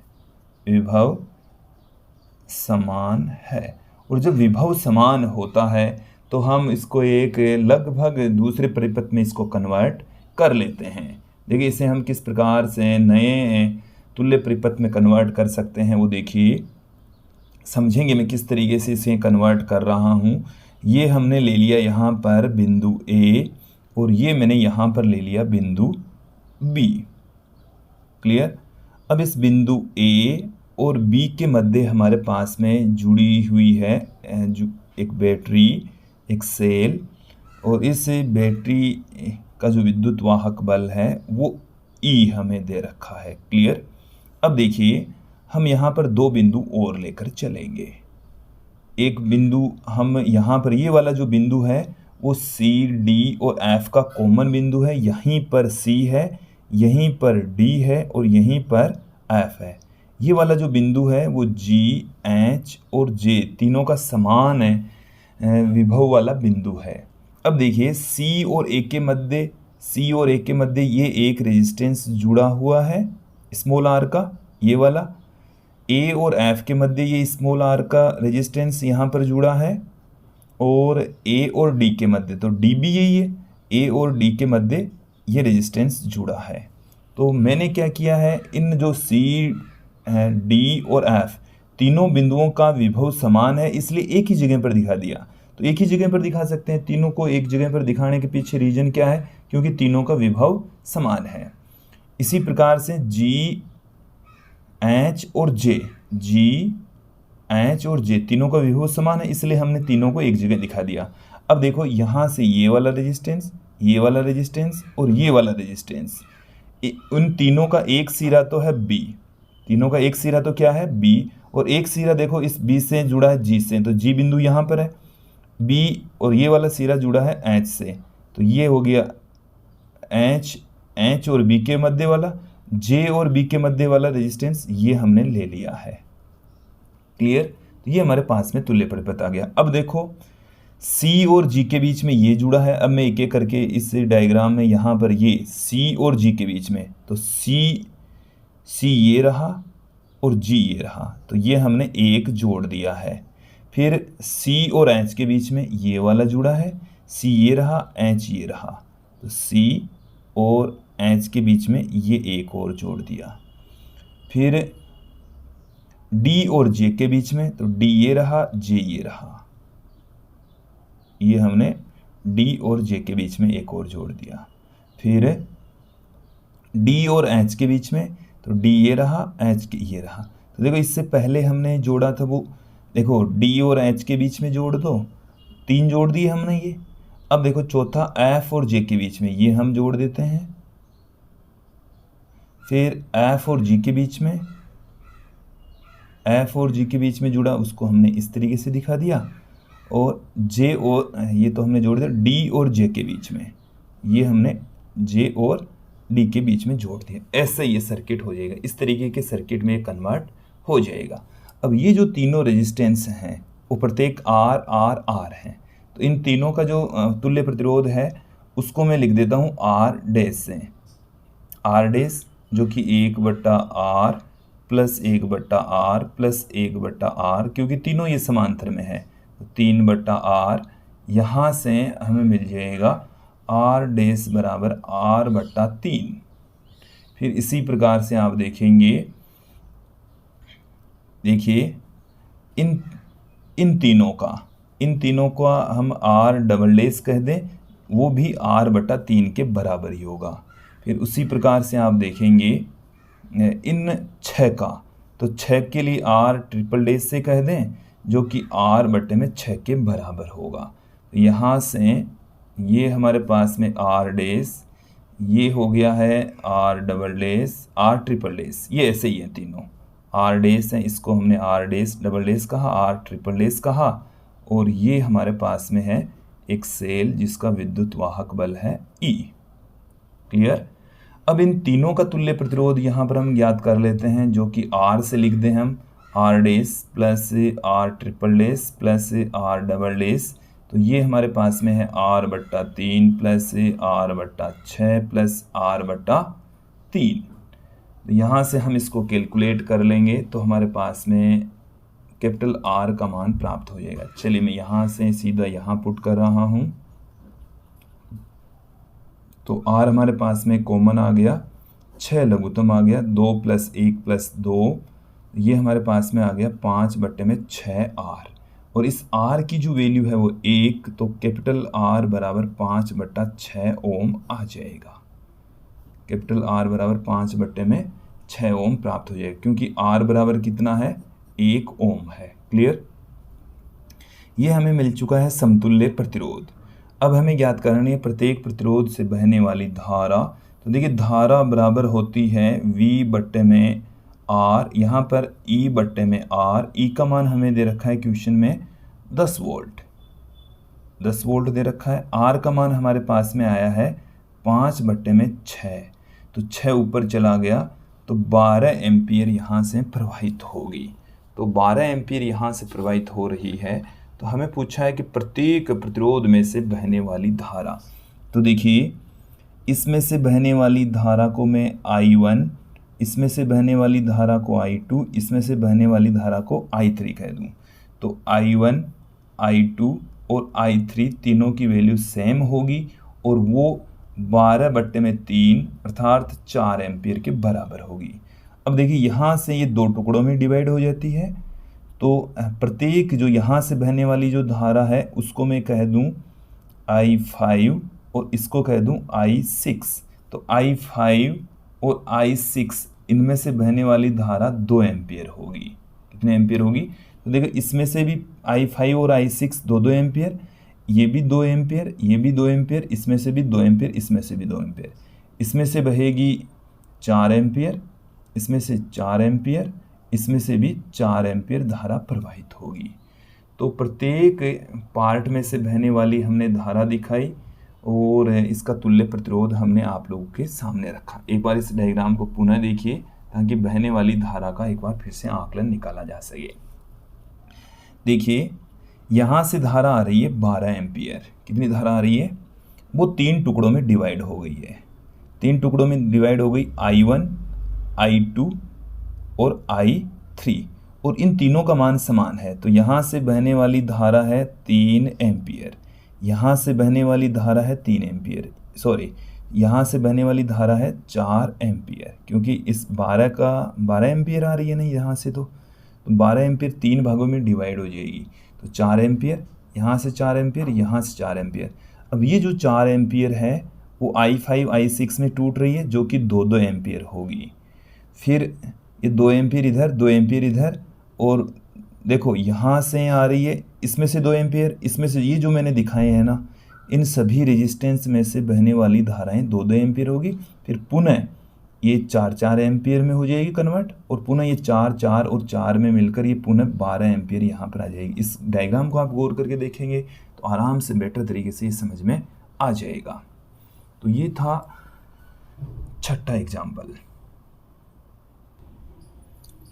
7वां एग्जाम्पल देखिए, हमें एक नेटवर्क दे रखा है और उसकी प्रत्येक शाखा में से बहने वाली धारा फाइंड आउट करनी है। देखिए इस 7वें एग्जाम्पल के अंदर हमें एक विद्युत जाल ABCDE दे रखा है। ये हमें एक 10 वोल्ट की बैटरी दे रखी है, ये हमें एक 5 वोल्ट की बैटरी दे रखी है। यहाँ पर 4 ओम का रेजिस्टेंस, ये 4 ओम का रेजिस्टेंस, ये 2 ओम का, ये 2 ओम के रेजिस्टेंस दे रखे हैं, ये 1 ओम का रेजिस्टेंस दे रखा है। अब इस जाल के प्रत्येक प्रतिरोध से बहने वाली, प्रत्येक शाखा से बहने वाली धारा हमें ज्ञात करनी है। इसके लिए हम क्या करेंगे, किसी एक सर्किट से, एक भाग से बहने वाली धारा हम कंसीडर कर लेते हैं कि ये जो बैटरी है यहाँ से आने वाली जो धारा है वो I है। यहाँ से कितनी धारा आ रही है? I। ये जो धारा I है वो यहाँ पर आते ही 2 टुकड़ों में टूट जाती है, एक I1 में टूट जाती है, एक I2 में टूट जाती है। क्लियर? अब यहाँ पर आते ही फिर से देखिए, ये जो धारा I2 यहाँ से आ रही है, हम यहाँ पर कंसीडर कर लेते हैं कि यहाँ से I3 इधर चली जाती है, इसमें से I3 इधर चली जाती है, तो यहाँ से बहने वाली धारा रह जाएगी I2 माइनस I3। क्लियर? तो यहाँ से I2 माइनस I3 आ रही है, यहाँ से भी I2 माइनस I3 आएगी। अब देखिए यहाँ से I2 माइनस I3, और फिर ये घूम फिर कर ये वाली जो धारा है वो यहाँ से होती हुई आएगी, यहाँ से I ही धारा बहेगी, इसमें से I3, और चाहे तो आप देखो यहाँ से I3 आ रही है और यहाँ से I आ रही है, इसमें ऊपर से नीचे की ओर यदि आप इस धारा को लें तो इसमें देखो ये वाली धारा कितनी हो जाएगी, B और C के मध्य ये धारा आ रही है और यहाँ से ये भी आ रही है। तो इधर इसमें से इस बिंदु के ऊपर हम किरचॉफ का नियम लगाकर देखें तो इन धाराओं का योग I इसका और इसका, तो ये इधर I चली गई तो I माइनस I3 रहेगी, ये I माइनस I3 इधर से आएगी। चलिए जब जरूरत पड़ेगी तब इसको हम पुट कर लेंगे। देखिए हम यहाँ पर किरचॉफ का दूसरा नियम अप्लाई करने वाले हैं। पहले नियम से देख लीजिए कि I बराबर होगा I1 प्लस I2 के। यहाँ से जो धारा I है वो I1 और I2 में टूट गई है, तो I की जो वैल्यू है वो I1 प्लस I2 के बराबर है। क्लियर। हम यहाँ पर बंद लूप लेकर चलेंगे। तो देखिए बंद लूप पास हम यहाँ पर लेकर चल रहे हैं। सबसे पहले जो पास हम लेकर चलें, ये वाला पास हम लेकर चलें। तो देखिए हमारे पास में यहाँ पर अज्ञात राशियाँ हैं 3, I1, I2 और I3। तो 3 हमें समीकरण चाहिए। फिर तीनों समीकरणों की सहायता से I1, I2 और I3 की वैल्यू हम फाइंड आउट कर लेंगे। तो A, C, D, A ये हमने एक पास ले लिया। तो हम A से C की ओर चलेंगे। तो देखिए विभव पतनों का योग शून्य होना चाहिए, समेशन V इक्वल टू 0 होना चाहिए। तो देखो जब हम प्लस से माइनस की ओर जा रहे हैं तो इसका जो वोल्टेज है वो प्लस में लेंगे। फिर धारा इसमें इधर आ रही है, जबकि हम चल इधर A से C की ओर रहे हैं। तो धारा की दिशा में विभव पतन पॉजिटिव में, धारा की विपरीत दिशा में विभव पतन नेगेटिव में। तो 1 इंटू यहाँ से बहने वाली धारा है I, 1 इंटू I। फिर हम यहाँ से इधर आए, ऐसे चक्कर लगाएंगे हम इसके। तो धारा ऊपर जा रही है जबकि हम नीचे आ रहे हैं, तो माइनस में, क्योंकि हम धारा की विपरीत दिशा में, तो 2 इंटू I3। फिर यहाँ से हम इधर जा रहे हैं जबकि धारा अपोजिट डायरेक्शन में आ रही है, तो प्लस में आ जाएगी, माइनस में आ जाएगा 4 इंटू I2 और इन सभी का योग हो जाएगा 0। देखिए इस I को मैं पुट कर देता हूँ I1 प्लस I2 से, और इस पूरी इक्वेशन को नेगेटिव साइन से हम गुणा कर देंगे। तो प्लस में 2I3 आ जाएगा, प्लस में 4I2 आ जाएगा, बराबर। ये 10 से बराबर की दूसरी तरफ चला गया तो पॉजिटिव में हो जाएगा। यहाँ से देखिए I1 प्लस एक I2 और 4I2 यहाँ पर हो गया, तो 5I2 plus 2I3 equal to 10। ये आ गई हमारे पास में इक्वेशन नंबर 1। समीकरण 1 हमें प्राप्त हो चुकी है। इसके पश्चात हम एक ये वाला लूप ले लेते हैं, चाहे आप ये वाला लूप भी ले सकते हैं। तो देखिए BC से प्रवाहित जो धारा है, BC से बहने वाली जो धारा है, वो एक बार समझ लीजिए कि यहाँ से BC से प्रवाहित धारा, तो वो जो धारा है वो हमारे पास में है I माइनस में I3, I माइनस में I3। I में से I3 निकल गई, यहाँ से I इधर चली गई, I3 ये आ गई, तो ये वाली धारा बच गई है इसमें। क्लियर। तो देखिए अब हम लेकर चलेंगे पास B, C, E, B, B, C, D, B है इसमें, D, E, B। तो इसमें इस लूप के अंदर हम किरचॉफ का दूसरा नियम यहाँ पर हम अप्लाई कर देंगे। तो देखिए B से C की ओर चले, तो B से C की ओर चले तो यहाँ से बहने वाली जो प्रतिरोध है वो 2 ओम का, यहाँ से बहने वाली धारा है I माइनस I3। फिर यहाँ से हम इधर C से D की ओर आएंगे तो धारा इधर ऊपर जा रही है I3 और प्रतिरोध है 2 ओम। धारा की विपरीत दिशा में चल रहे हैं इसलिए माइनस में। फिर यहाँ पर पहुँच गए D पर, D से इधर नेगेटिव से पॉजिटिव की ओर जा रहे हैं तो इसका वोल्टेज नेगेटिव में। फिर पहुँच गए हम D पर। 2 I की जो वैल्यू है वो है I1 प्लस I2, ये हमारे पास में आ चुका। इसको बराबर के उस तरफ ले जाएंगे तो ये प्लस में हो जाएगा। तो देखिए 2I1 प्लस 2I2, 2I3 और 2I3 यहाँ पर हो गया तो माइनस का 4I3 बराबर 5, और ये आ गई इक्वेशन नंबर 2। क्लियर। ये हमारे पास में दूसरी इक्वेशन आ चुकी है। एक लूप हम और ले लेते हैं, यहाँ से ये वाला लूप ले लेते हैं, ये लूप लेकर चलेंगे तो इसको ऐसे ले लेते हैं A, B, C और A। पास ए बी सी ए। यहाँ से ए से बी की ओर चलेंगे तो 4 ओम का प्रतिरोध है, बहने वाली धारा I1, फिर प्लस में 2 ओम का प्रतिरोध है, और यहाँ से बहने वाली जो धारा है वो हमारे पास में है I-I3। फिर यहाँ से इधर चल रहे हैं हम तो 1 ओम का प्रतिरोध है और बहने वाली धारा है I। फिर हम इस बैटरी के नेगेटिव से पॉजिटिव टर्मिनल की ओर जा रहे हैं, तो इसकी वोल्टेज को लेना है माइनस में बराबर में 0। देखिए, एक तो आप वोल्टेज लेने का तरीका ये हो सकता है कि प्रतिरोधों पर विभव पतन को इधर लें, और यदि आप नेगेटिव से पॉजिटिव की ओर जा रहे हैं तो वोल्टेज को आप लेंगे माइनस में, और पॉजिटिव से नेगेटिव की ओर आ रहे हैं तो वोल्टेज को लेंगे प्लस में। कई ऐसे भी करते हैं कि बैटरियों की जो वोल्टेज है उसको बराबर के दूसरी तरफ लिखते हैं, तब इसमें उल्टी विपरीत चिन्ह परिपाटी लगानी है आपको। बट इस तरीके से समझना चाहें तो आप इस तरीके से समझ सकते हैं यहाँ पर। तो 4I1 + 2, I को हम लिख दें I1 + I2 माइनस में I3, इस I को भी हम लिख दें I1 + I2, ये माइनस का 10 बराबर के उस तरफ जाएगा तो प्लस में 10 हो जाएगा। देखिए 4I1, 2I1 और I1, ये हो गया 7I1, 7I1। I2 का कितना है 2I2 और I2, ये हो गया 3I2, ये हो गया माइनस में 2I3, 2I3 बराबर 10। ये आ गई हमारे पास में इक्वेशन नंबर 3, समीकरण 3 प्राप्त हो चुकी है। 3 इक्वेशन आ गई है और 3 अज्ञात राशियां हैं। अब हमें केवल और केवल जोड़ बाकी गुणा भाग करना है। तो सबसे पहले हम यहाँ पर इक्वेशन नंबर 1 और 3 को जोड़ देते हैं। 1 और 3 को जब जोड़ेंगे तो हमें देखिए क्या मिलेगा। चलिए मैं यहाँ से ही इनका योग कर देता हूँ।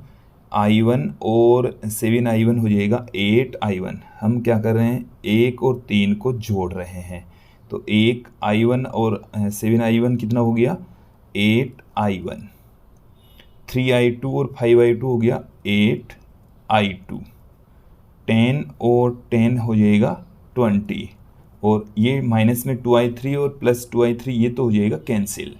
ये आ गई हमारे पास में इक्वेशन नंबर 4। इसी प्रकार से हम या तो इन दोनों इक्वेशन से या इन दोनों इक्वेशन से I3 को एक बार फिर से हटाना है। I3 को हटाने के लिए आप इक्वेशन नंबर 1 को 2 से गुणा करके 2 में जोड़ दीजिए। जब इसको 2 से गुणा करेंगे तो देखिए हमारे पास में क्या आ जाएगी 2I1 + 10I2 + 4I3 बराबर 20। ये हमने क्या कर दिया, यहाँ पर इसको 2 से गुणा कर दिया। तो अब की बार हम लिख रहे हैं 1 को 2 से गुणा कर दिया और फिर उसको हम जोड़ देंगे दूसरी समीकरण में। तो देखो 1 को 2 से गुणा किया तो ये इक्वेशन आई, और ये हमारे पास में दूसरी समीकरण पड़ी है। तो इन दोनों को अब हम जोड़ रहे हैं। इन दोनों को जोड़ेंगे तो क्या आएगा, देखो 2I1 और 2I1 4I1 आ गया। फिर इन दोनों को जोड़ेंगे तो हमारे पास में आ गया है, देखो 10I2 और 2I2 हो गया 12I2। यहाँ से माइनस का 4I3, ये प्लस का 4I3, ये तो कट जाएगा, बराबर में आ गया हमारे पास में 25, और ये आ गई हमारे पास में इक्वेशन नंबर 5। अब आप लोग इक्वेशन नंबर 4 और 5 पर फोकस कर लेंगे। हमें इक्वेशन नंबर 4 और 5 से I1 और I2 की वैल्यू फाइंड आउट करनी है। तो देखिए समीकरण 4 में से हम घटा देंगे समीकरण 5 को 2 से गुणा करके। तो देखो जब इसको हमने 4 में से इसको 2 से गुणा करेंगे तो ये हो गया, यहाँ पर चलिए मैं एक बार लिख देता हूँ, 8I1 + 8I2 बराबर 20। इसको 2 से गुणा करेंगे तो ये हमारे पास में हो गया 8I1 प्लस में 24I2 + 50। क्लियर। अब इसको हम घटा देंगे तो हमें क्या मिलेगा, ये तो 0, और ये हमारे पास में माइनस में 16I2 बराबर आ गया माइनस में 30, और I2 की जो वैल्यू है वो हमें प्राप्त हो चुकी है 30/16 बराबर आ गया 15/8 एम्पियर। 15/8 एम्पियर I2 का मान प्राप्त हो चुका है। I1 की वैल्यू यदि आपको ज्ञात करनी है तो समीकरण 5 की हेल्प लीजिए। समीकरण 5 से तो 4I1 फिर प्लस में 12, I2 का मान हमारे पास में 15/8 बराबर 25। तो यहाँ से ये 2 बार में, ये 3 बार में, तो देखिए 4I1 बराबर आ गया 25। इसको इससे गुणा करेंगे तो 45/2, तो 45/2। 2 यहाँ से लघुत्तम आ गया, 50 माइनस 45 5 आ गया, 5/2 एम्पियर। यहाँ से कितना आ गया 5/2 एम्पियर। तो I1 की वैल्यू कितनी आ गई है 5/8 एम्पियर। ये 5 है तो 5/8 एम्पियर प्राप्त हो चुकी है। एक हमें वैल्यू निकालनी है I3 की। I1 और I2 की वैल्यू यदि आप लोगों के पास में प्राप्त हो चुकी है तो समीकरण 1, 2 या 3, तीनों में से किसी एक की सहायता से आप फाइंड आउट कर सकते हैं। मैं यहाँ पर इक्वेशन नंबर, चलिए इसी इक्वेशन से ही कर लेते हैं। 7I1 का मान है 5/8, फिर प्लस में 3, I2 का मान है 15/8, माइनस में 2I3 बराबर 10। तो देखिए इन सबको हम बराबर के एक तरफ ले आते हैं, माइनस में 2I3 को बराबर के दूसरी तरफ ले जाते हैं, तो माइनस में 2I3 बराबर ये आ गया 35/8 प्लस 45/8 माइनस में 10। तो ये हमारे पास में यहाँ से कितना प्राप्त हो चुका है, देखेंगे हम यहाँ से।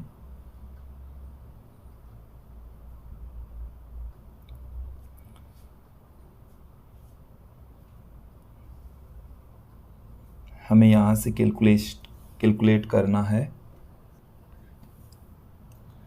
देखिए तो हमें मिल जाएगा 35 प्लस 45 माइनस 80/8।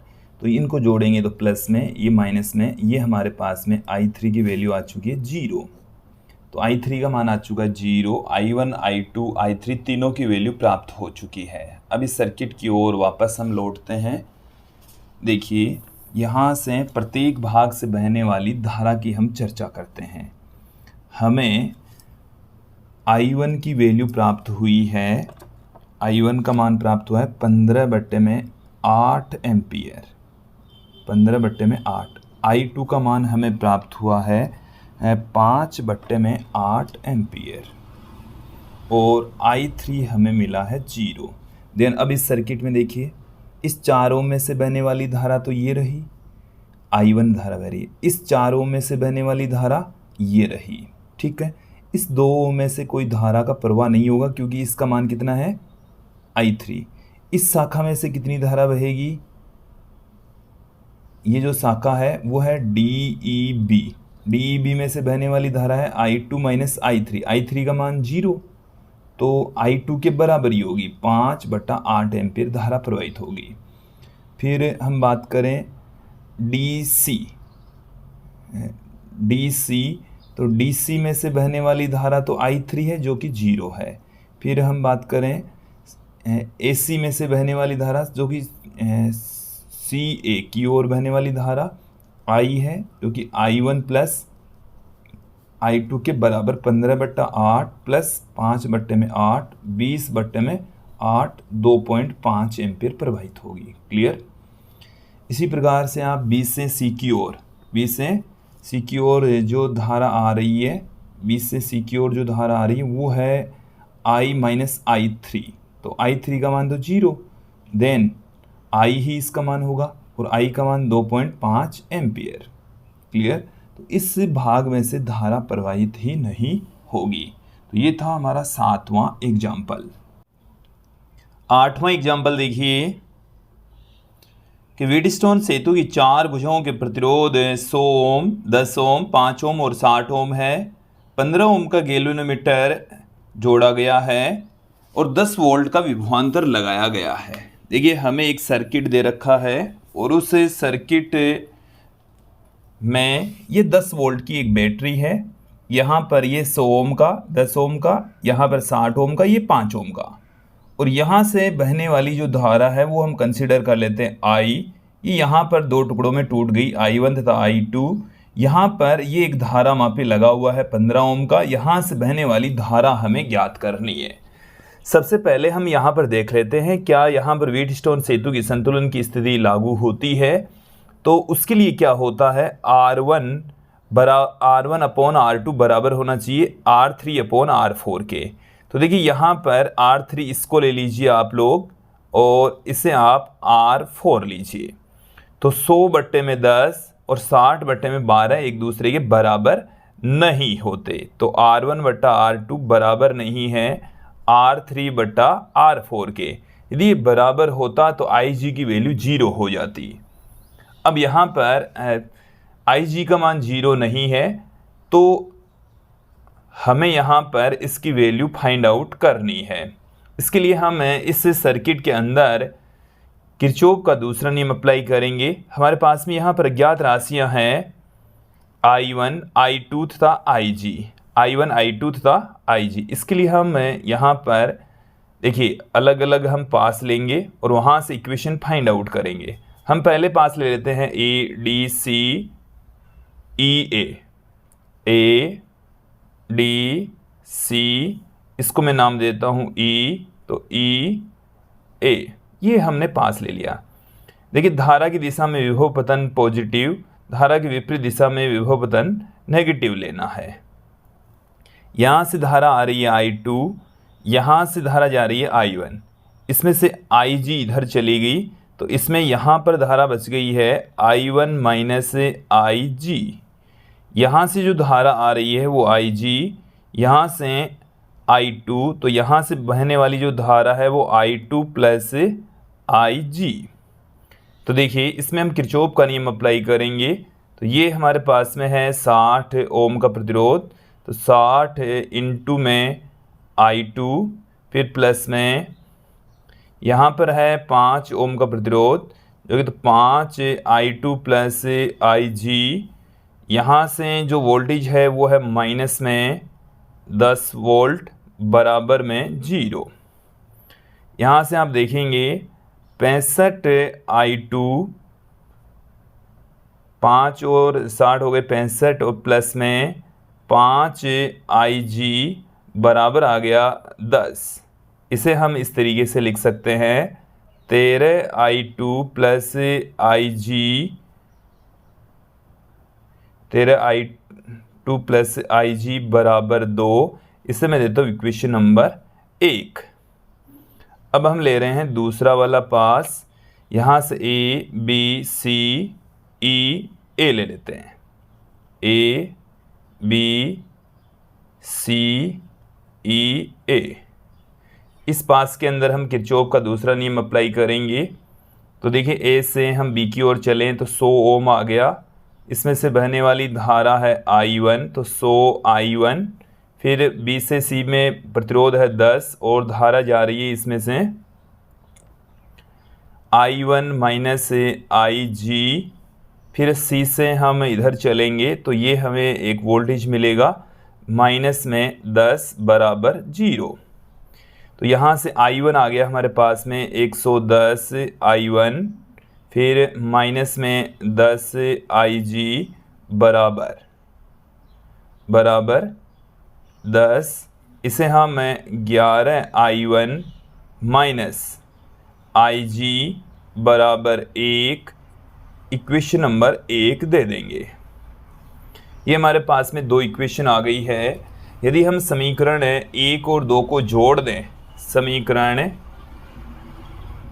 यहाँ पर ध्यान देंगे 1 प्लस 2 से, तो इन दोनों को जोड़ेंगे तो देखिए हमें क्या मिलेगा 11 I1 plus 13 I2, 11 I1 plus 13 I2 आई जी से माइनस आई जी कट जाएगा, बराबर आ गया 3। इसे हम देते हैं, एक इक्वेशन दे दिया हमने, इसको 3 दे दिया। क्लियर।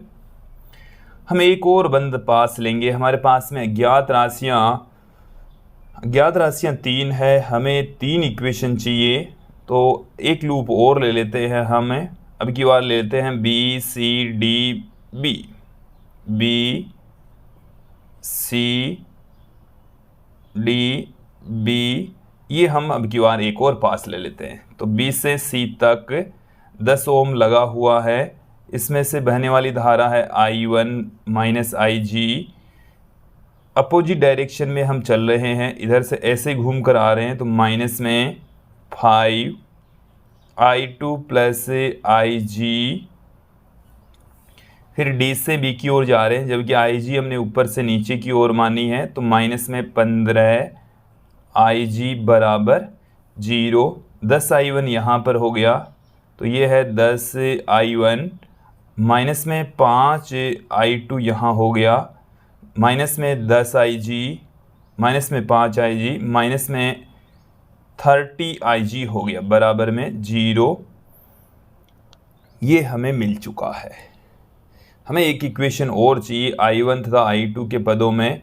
इसके लिए हम इक्वेशन नंबर 1 को, समीकरण 1 को 30 से गुणा कर देते हैं। 30 से गुणा करेंगे तो देखिए 30 से गुणा करेंगे तो 390 I2 प्लस 30 IG बराबर 60 आ गया।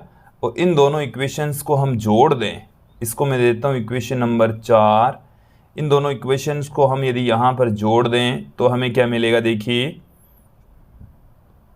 10 I1 और यहाँ पर आ गया प्लस 385 I2 बराबर आ गया हमारे पास में 60। ये I1 और I2 के अंदर इक्वेशन आ गई। इक्वेशन नंबर इसको मैं देता हूँ 5। कैलकुलेशन हमें करनी है, देखिए इक्वेशन नंबर 3 और 5, इससे हम I1 I2 की वैल्यू ज्ञात कर लेंगे। I1 I2 निकल गया तो हम IG का मान भी निकाल लेंगे। देखिए समीकरण 3 में है 11 I1 और समीकरण 5 में है 10 I1। तो समीकरण 3 को तो मैं कर देता हूँ, समीकरण 3 गुणा 10 तो 110 I1 प्लस 130 I2 बराबर आ गया 30। समीकरण 5 को हम गुणा कर देते हैं 11 से, तो 110 I1 प्लस में आ गया हमारे पास में, इसको 11 से गुणा करेंगे तो 385 गुणा 11 I2 बराबर आ गया हमारे पास में 660। इसको हम माइनस में ले लेते हैं, इसको हम यहाँ से क्या कर दिया हमने, माइनस में कर दिया।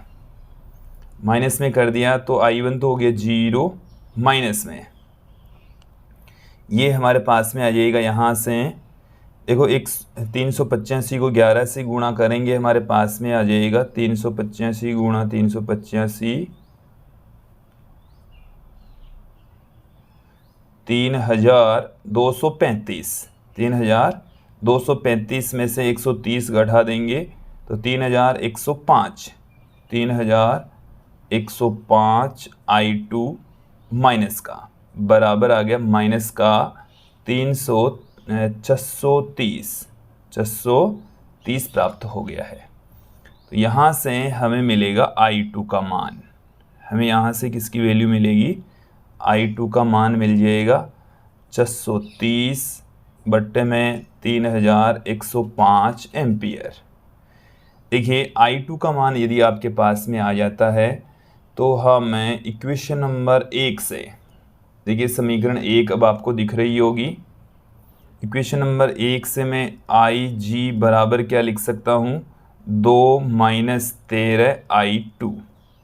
2 माइनस 13 I2 का मान हमारे पास में है 630 बट्टे में 3105।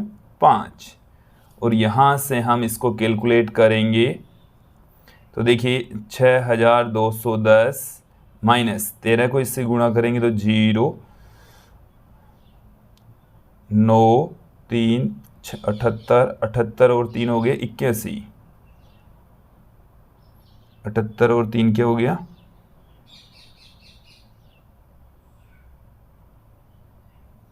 81 हमारे पास में आ गया है बट्टे में 3105। जब हम इसको यहाँ से कैलकुलेट करेंगे तो हमारे पास में जो IG का जो मान है वो देखिए क्या निकल कर आएगा।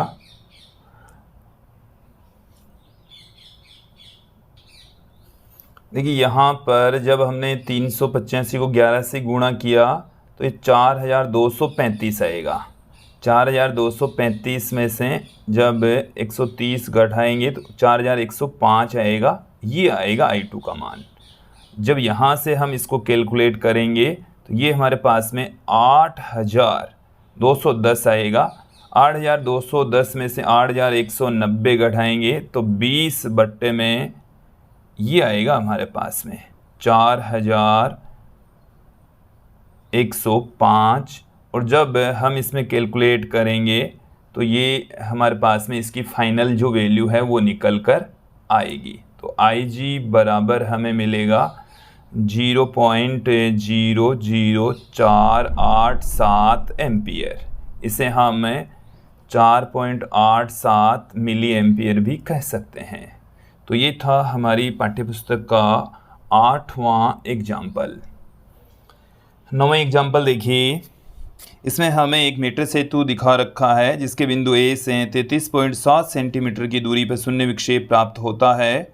हमें ये बताया गया है कि S प्रतिरोध के पार्श्व क्रम में 12 ओम का एक अन्य प्रतिरोध संयोजित कर दें तो शून्य विक्षेप 51.9 सेंटीमीटर की दूरी पर प्राप्त होता है। तो हमें R और S की वैल्यू फाइंड आउट करनी है। देखिए प्रारंभ में हमें दे रखा है, प्रारंभिक स्थिति में R और S दो इस तरीके से जुड़े हुए हैं और जो शून्य विक्षेप की स्थिति है वो 33.7 सेंटीमीटर पर प्राप्त होती है। तो 100 माइनस L1 हमारे पास में आ जाएगा 66.3 सेंटीमीटर। क्लियर। देखिए हम ये जानते हैं कि मीटर सेतु में इन दोनों प्रतिरोधों का अनुपात इन दोनों लंबाइयों के अनुपात के बराबर होता है। तो R बट्टा S बराबर है L1 बट्टे में 100 माइनस L1। तो यहाँ पर L1 की वैल्यू है 33.7, 100 माइनस L1 की वैल्यू है 66.3। इसे मैं देता हूँ इक्वेशन नंबर 1। अगली स्थिति में हमें ये कहा गया है कि इस प्रतिरोध S के समांतर क्रम में यदि यहाँ पर हम 12 ओम का प्रतिरोध लगा दें तो नई स्थिति में L1 का जो मान है, अब की बार जो मान है वो हमारे पास में है 51.9 सेंटीमीटर।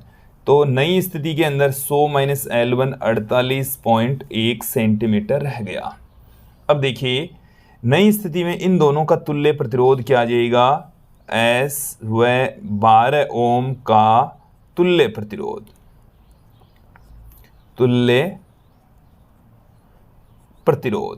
तो यहाँ से हम इन दोनों का तुल्य प्रतिरोध निकालेंगे तो 1 बट्टे में S डैश, क्योंकि दोनों समांतर क्रम में हैं तो 1 बट्टे में S प्लस 1 बट्टे में 12, इन दोनों का लघुत्तम आ गया 12S। तो S प्लस 12 आ गया, S प्लस 12। यहाँ से S डैश की वैल्यू आ गई है 12 S बट्टे में S प्लस 12। क्लियर। अब देखो नई स्थिति के अंदर इन दोनों प्रतिरोधों का अनुपात R बट्टे में S डैश बराबर आ जाएगा L1 बट्टे में 100 माइनस L1। L1 की वैल्यू है 51.9, 100 माइनस L1 की वैल्यू है 48.1। यहाँ पर इस S डैश की वैल्यू पुट कर देते हैं तो R बट्टे में 12 S और S प्लस 12 बट्टे से ऊपर चला जाएगा तो बराबर में है 51.9 बट्टे में 48.1। इसे हम देते हैं इक्वेशन नंबर 2। अब देखिए हमारे पास में दो इक्वेशन है। इक्वेशन नंबर 1 से हम R/S का मान इक्वेशन नंबर 2 में रख देते हैं। समीकरण 1 से R/S का मान 2 में रखने पर 2 के अंदर पुट कर देंगे। क्या मिलेगा देखिए, यहाँ से R/S की वैल्यू है 33.7 बट्टे में 66.3। देखो यहाँ से ये R/S की वैल्यू हमने पुट कर दी तो S + 12 बट्टे में 12 हमारे पास में रह गया, बराबर है 51.9 बट्टे में 48.1।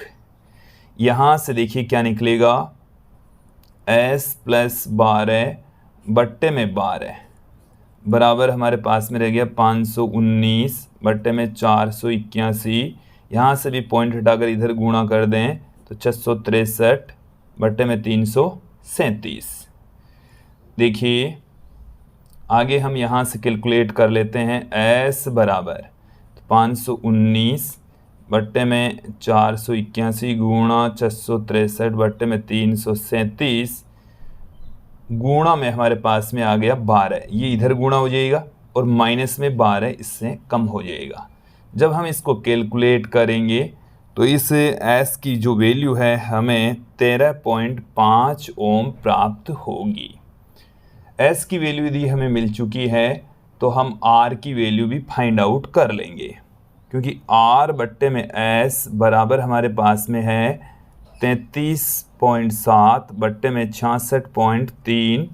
देन यहाँ से R बराबर आ जाएगा 337 बट्टे में 663 इंटू में S जो कि 13.5। जब इससे हम इसको कैलकुलेट करेंगे तो R की जो वैल्यू है वो 686 ओम प्राप्त होगी। क्लियर। अब हमें इस चैप्टर का अंतिम एग्जाम्पल लेकर चलते हैं। देखिए एग्जाम्पल 10 में R ओम का कोई प्रतिरोध एक पोटेंशियोमीटर से विद्युत धारा प्राप्त कर रहा है। पोटेंशियोमीटर का कुल प्रतिरोध R0 ओम है। पोटेंशियोमीटर को वोल्टता V की आपूर्ति की गई है। जब सर्पी संपर्क पोटेंशियोमीटर की तार के मध्य में हो तो कैपिटल R के सिरों पर प्रतिरोध के पर वोल्टता के लिए व्यंजक प्राप्त कीजिए। हमें ये दिया गया है कि AC विभवमापी है, पोटेंशियोमीटर है जिसके सिरों पर V वोल्टेज लगाया गया है।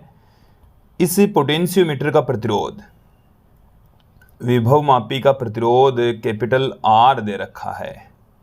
विभवमापी का प्रतिरोध R0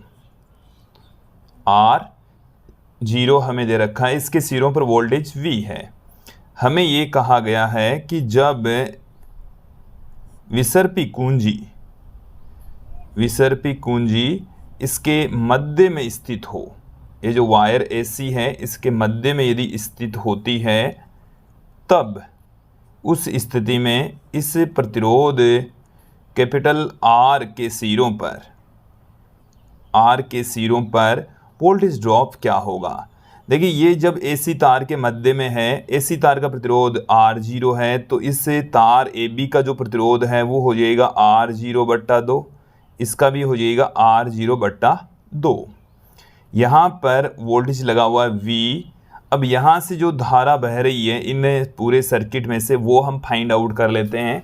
उस धारा को ज्ञात करने के लिए हमें इनका तुल्य प्रतिरोध ज्ञात करना है। तो पहले तो हम AB के मध्य तुल्य प्रतिरोध ज्ञात कर लेंगे। AB के मध्य तुल्य प्रतिरोध, तो AB के मध्य जो तुल्य प्रतिरोध है उसको मैं R' से कह दूं, तो 1/R' बराबर आएगा 1/R प्लस 1/R0/2। तो यहाँ से 1/R' बराबर R इंटू R0, तो R0 प्लस 2R, ये हमारे पास में R' की वैल्यू आ चुकी है R into R0/R0 plus 2R, मतलब A और B के मध्य का तुल्य प्रतिरोध प्राप्त हो चुका है। तो इस सर्किट को आप ऐसे भी दिखा सकते हैं, यहाँ से ये है आर डैश, ये है R0/2, ये आ गया आर डैश, ये आ गया R0/2, ये है C। अब इन दोनों के मध्य का जो कुल प्रतिरोध है उसको मैं R डबल डैश से पुट कर दूं, जो कि R डैश प्लस R0/2 के बराबर होगा। तो R double dash, R dash की जो वैल्यू है वो है R इंटू R0 बट्टे में R0 plus 2R plus R0 बट्टे में 2। यहाँ से हमारे पास में क्या आ जाएगा, जब इसको हम कैलकुलेट करेंगे तो देखिए 2R0 प्लस 2R लघुत्तम आ गया, ये आ गया 2R into R0 plus R0 into में हमारे पास में आ जाएगा प्लस 2R। क्लियर।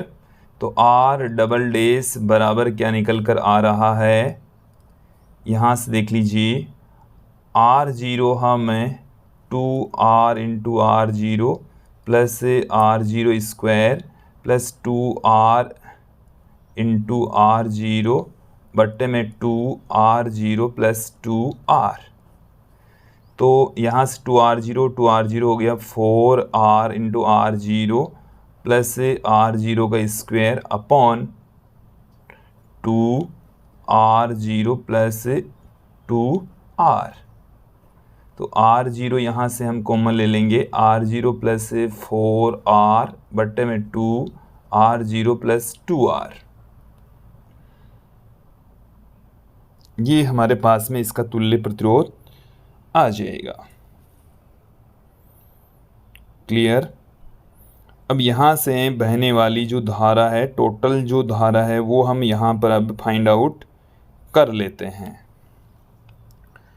कुल जो धारा है सर्किट से बहेगी, धारा बहेगी हमारे पास में I बराबर V बट्टे में R डबल डैश। तो ये हमारे पास में कुल धारा का मान आ चुका है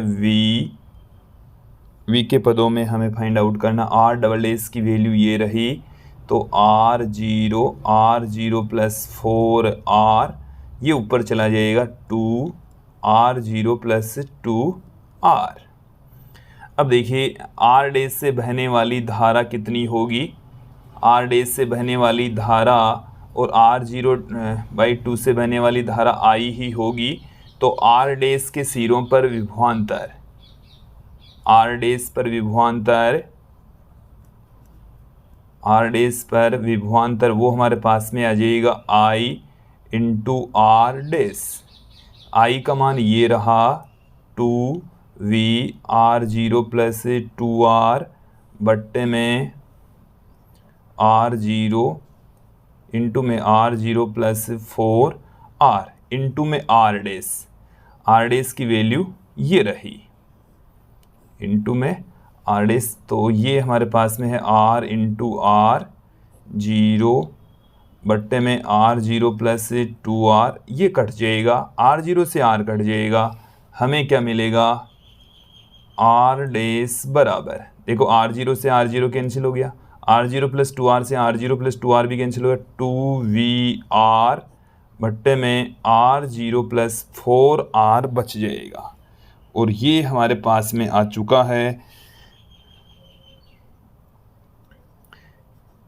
प्रतिरोध R डैश के सिरों पर विभवांतर। R डैश के सिरों पर विभवांतर वही होगा, देखो इस प्रतिरोध के सिरों पर विभवांतर और इस स्थिति में इस R के सिरों पर विभवांतर सेम होगा। तो यहाँ पर ये आएगा इस प्रतिरोध के सिरों पर आरोपित विभवांतर। तो ये था हमारा 10वां एग्जाम्पल। मुझे उम्मीद है आप लोगों को ये जो एग्जाम्पल्स हैं वो अच्छे से समझ में आए होंगे। आज के लिए इतना ही। धन्यवाद दोस्तों।